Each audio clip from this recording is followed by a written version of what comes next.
Nos da mucho gusto volver a saludarles e invitarle a que nos acompañe y nos permita compartir aquello que Dios tiene para nuestras vidas. Hay algo que Dios permanentemente nos está proponiendo y que tiene que ver con los buenos propósitos, las buenas intenciones que Dios tiene para con nosotros. Y bueno, esta es la idea que permanentemente perseguimos de este lado al invitarle a que nos acompañe.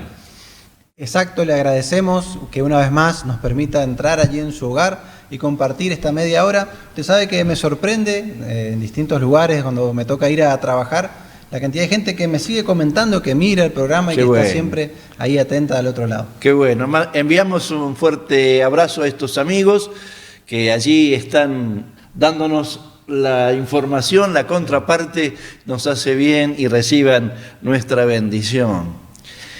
Quisiéramos en esta hora arrancar pensando en la importancia de definir quién gobierna en este mundo. Creo que no es una noticia relevante para nadie, o desconocida por lo menos, que vivimos en un tiempo donde hay poderes políticos, económicos, que están en puja en este mundo, intentando controlar, establecer hegemonía, tomar dominio sobre distintas regiones, territorios de esta tierra. Ahora, si miramos un poquito hacia atrás, Marcelo, en la historia, nos vamos a encontrar que esto se ha repetido a lo largo de la vida humana, ¿no?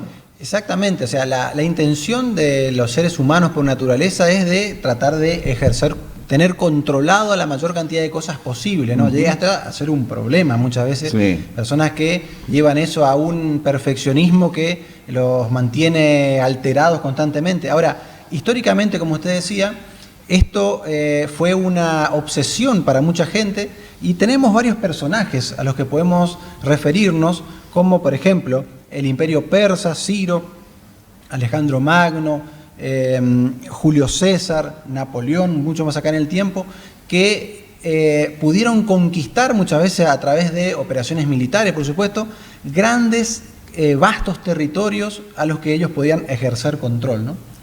Algunos de ellos, fíjate, que pensaron que les era posible establecer un dominio sobre toda la tierra. Era, ¿no? La idea, esa era la idea, ¿no? Podemos mencionar, además de los que ya estuviste poniendo en esta lista, a Nabucodonosor, ¿no? Uno que está quizás más lejos en la historia, pero que estuvo muy cerca de por lo menos controlar gran parte del mundo de aquel entonces. Seguramente, viéndonos mucho más acá, entendemos que el Adolfo Hitler de Alemania, cuando comenzó la Segunda Guerra Mundial, tenía en mente gobernar el mundo. Era una de sus metas, ¿no? Aparte de establecer esta raza superior, ser él el dominador, ¿no es cierto?, de la humanidad.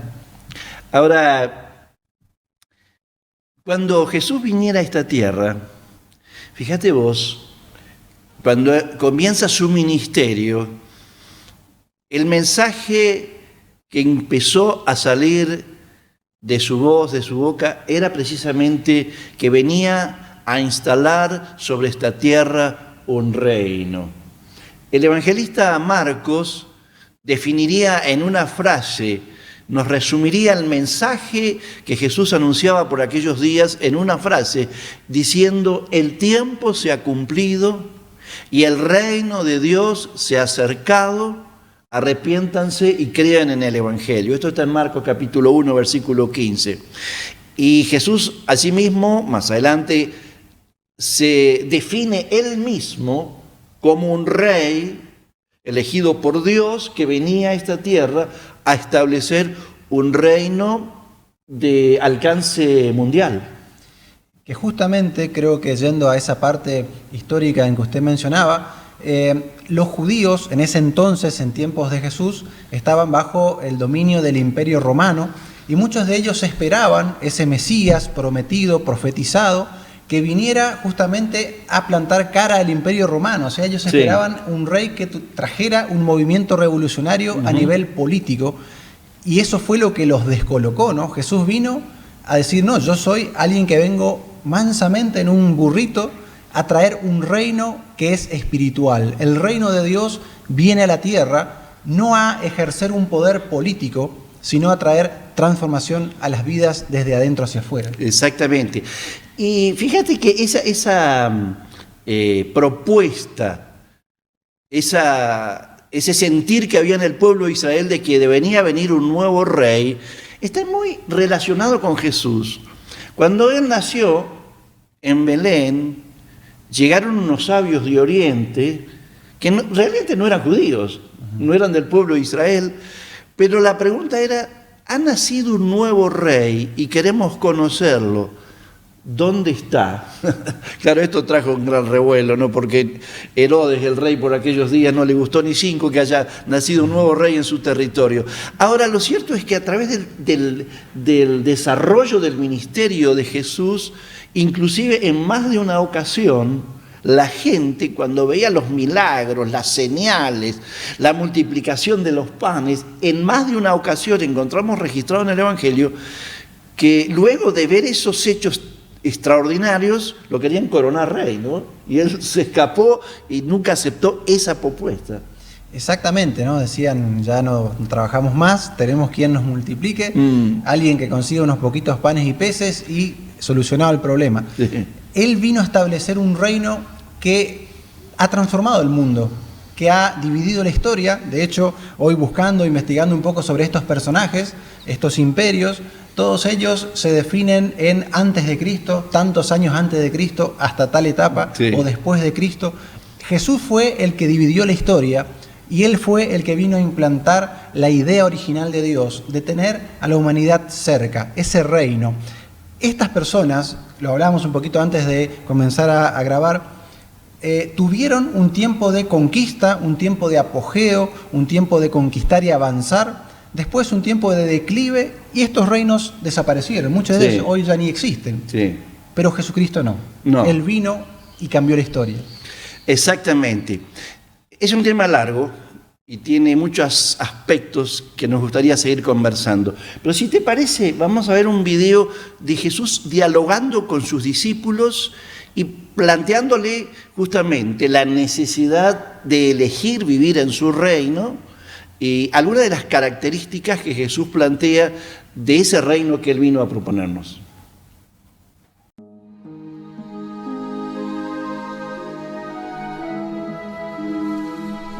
Las tierras de un hombre rico habían producido mucho. Y él pensaba diciendo, ¿qué haré? Porque no tengo dónde guardar mis frutos. Y dijo, esto haré. Derribaré mis alfolíes y los haré mayores. Y allí guardaré todos mis frutos y mis bienes. Y diré a mi alma, muchos bienes tienes, para muchos años. Descansa. Come. Bebe, diviértete. Pero le dijo Dios, necio, esta noche van a pedir tu alma. Y lo que tú has guardado, ¿de quién será? Así es el que hace para sí tesoro, pero rico no es para con Dios. Por tanto os digo, no os afanéis por vuestra vida, ¿qué comeréis? Ni por el cuerpo, ¿qué vestiréis? La vida es más que la comida, y el cuerpo más que el vestido. Considerad los cuervos, que no siembran ni siegan, que no tienen almacén ni alfolí, y Dios los alimenta. ¿Cuánto más valéis vosotros que las aves? ¿Y quién de vosotros podrá con afanarse añadir a su estatura un codo? Pues si no podéis hacer aún lo que es menos, ¿por qué os preocupáis por lo demás?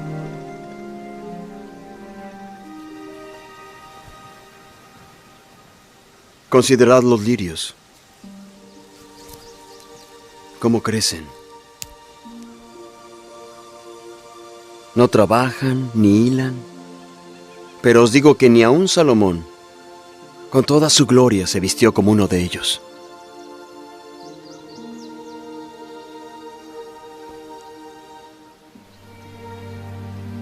Y si así viste Dios la hierba que hoy está en el campo y mañana es echada al horno, ¿cuánto más a vosotros, hombres de poca fe? No os preocupéis por lo que habéis de comer, ni por lo que habéis de beber, ni estéis en ansiosa inquietud. Porque todas estas cosas busca la gente del mundo, pero vuestro Padre sabe que necesitáis estas cosas. Mas buscad el reino de Dios.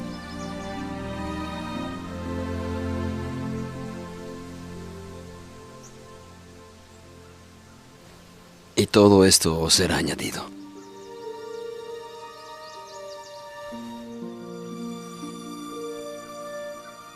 No temáis, pequeño rebaño, porque al Padre le ha complacido daros el reino. Vended lo que poseéis y dad limosna. Haceos bolsas que no se envejezcan, tesoro en los cielos que nunca se agote, donde el ladrón no llega ni polilla corrompe. Pues donde está vuestro tesoro, también estará vuestro corazón.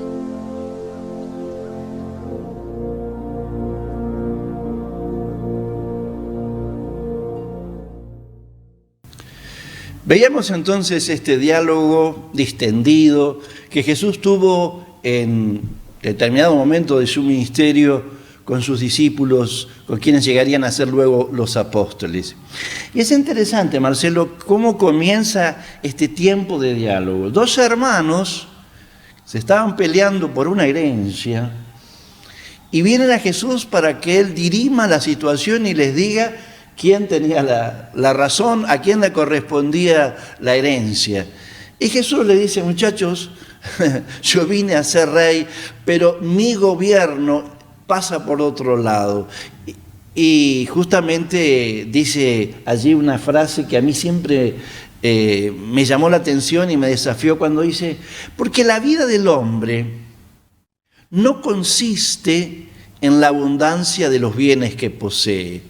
Y acá me parece, Marcelo, que nos estamos encontrando con un principio que choca con lo que se cree en este mundo.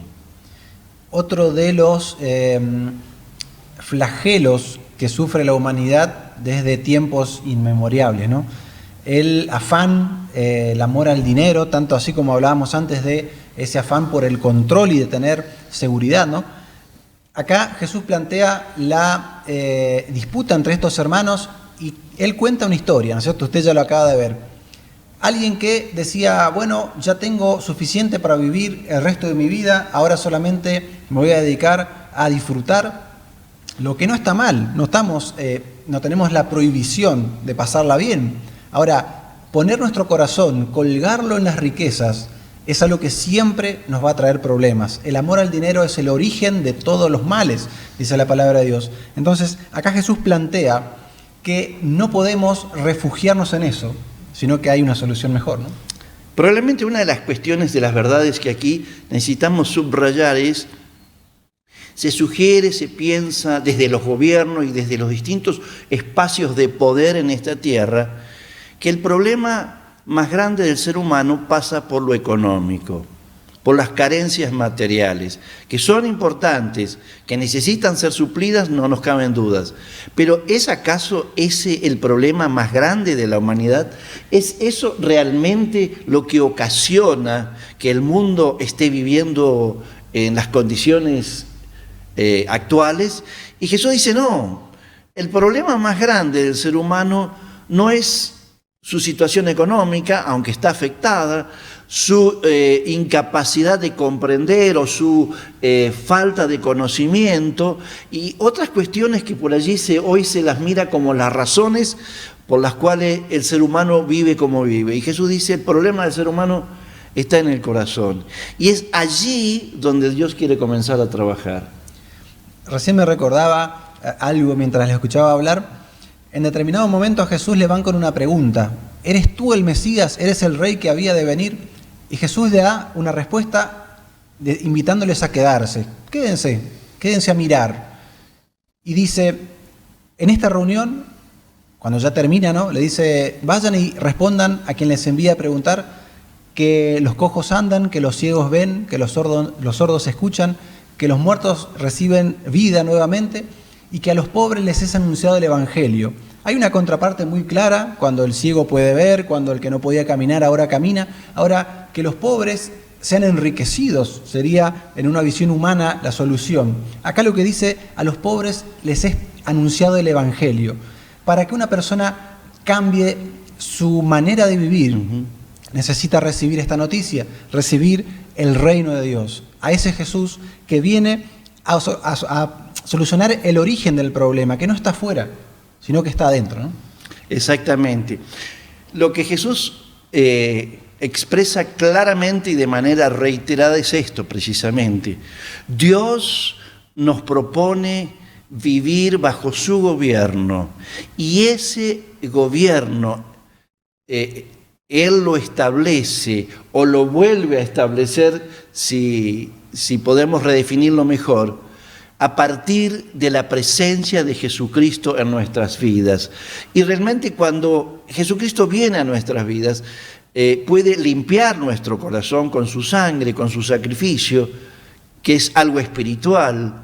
Y también puede, por el Espíritu Santo, comenzar a conducirnos y a instalar en nuestras vidas una nueva manera de pensar, una nueva manera de sentir, una nueva manera de encarar la vida.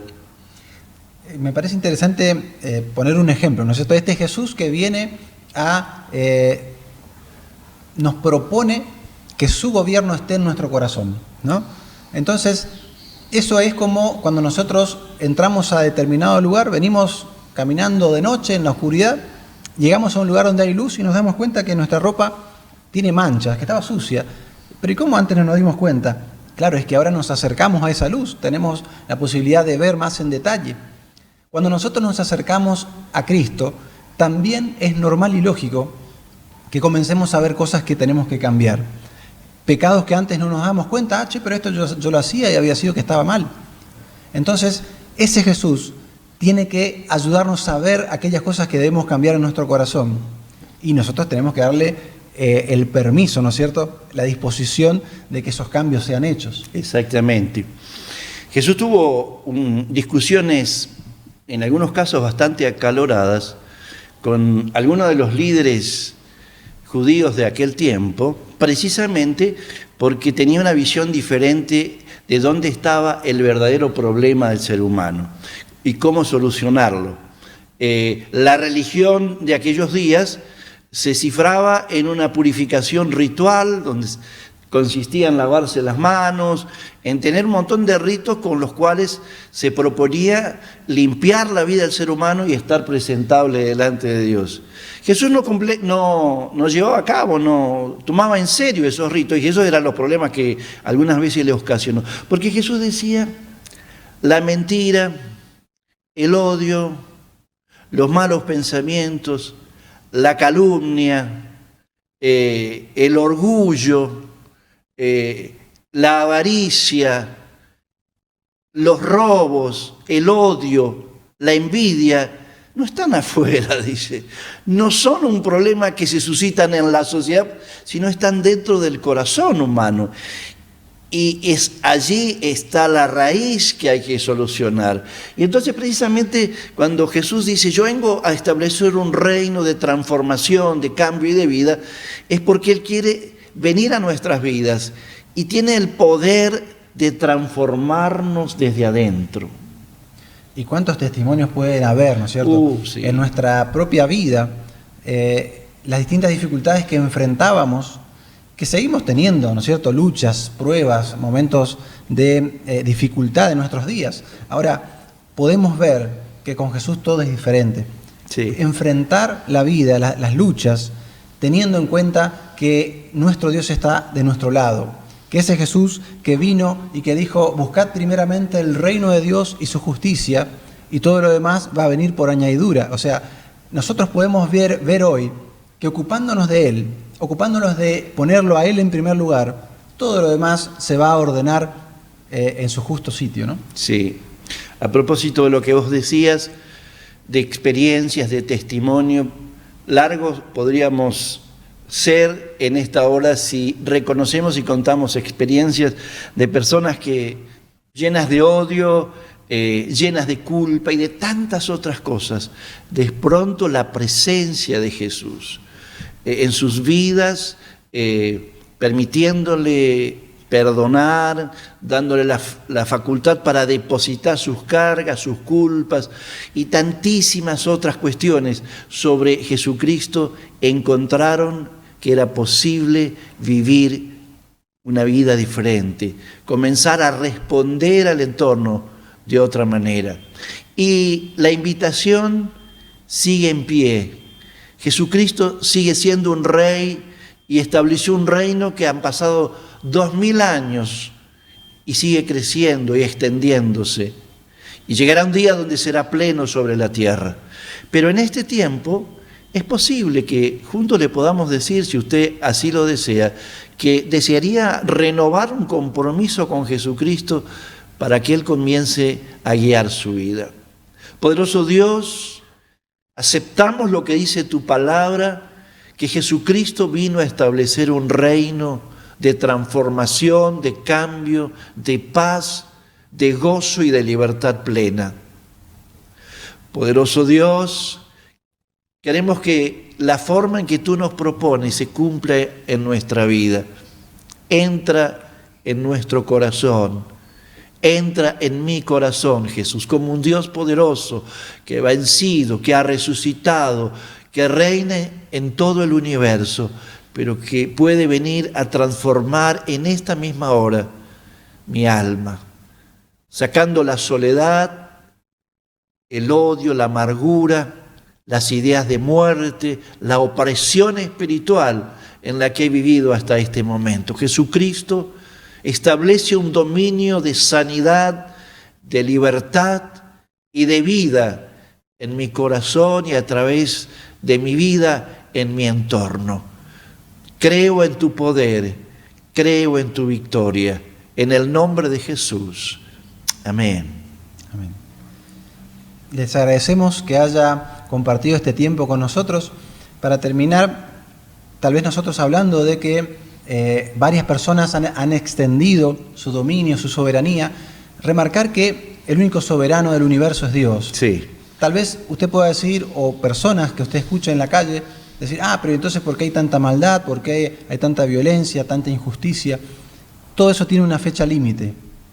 Dios ha determinado cuándo Él va a impartir justicia. Es cierto, hay una humanidad que ha elegido el camino ancho, hay una humanidad que ha elegido caminar lejos de Dios y esas consecuencias van a estar. Pero va a llegar el día en que Dios va a impartir justicia y nosotros queremos estar ahí y lo invitamos, como recién hicimos, a que usted también esté del lado del reino de Dios. Amén, amén. Antes de irnos, permítanos invitarle, si desea acercarse a una de nuestras reuniones aquí en la ciudad de Paso de los Libres, nuestro lugar de encuentro, Belgrano 1381, Templo Bautista, este domingo y cada domingo a partir de las 19 horas, créanos que tenemos las puertas abiertas para recibirle. Y nosotros nos encontramos en nuestro próximo programa aquí en Tele 10. Chao, chao, que le pase muy bien.